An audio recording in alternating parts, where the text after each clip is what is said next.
ముఖ్యంగా ఇక్కడ ఈ రోడ్డు ఈ హైవే రోడ్డు నుంచి చాలా దగ్గర ఈ గ్రామం ఉంది. ఇక్కడనే ఈ పరిస్థితి ఉంటే ఇంకా మారుమూల ఆదివాసి గూడెలల్లో ఎంత దయనీయమైనటువంటి పరిస్థితి ఉంటుందో మనం అర్థం చేసుకోవాల్సినటువంటి అవసరం ఉంది. ఈరోజు 79వ స్వతంత్ర దినోత్సవము జరుపుకుంటూ వాడవాడలా ఊరూరు జెండాలు ఎగరవేస్తున్నారు.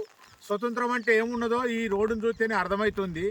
ఆదివాసులకు స్వతంత్రం వచ్చిందా అనేది అంటే వచ్చినట్టేనా ఇది స్వతంత్రం.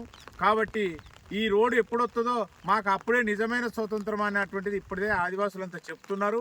కాబట్టి వాళ్ళు ఇక్కడ నడవలేక ఇట్నుంచి మాకులపేట ఊర్ల నుంచి ఇట్లా 3 కిలోమీటర్లు తిరిగిపోయే పరిస్థితి వచ్చింది.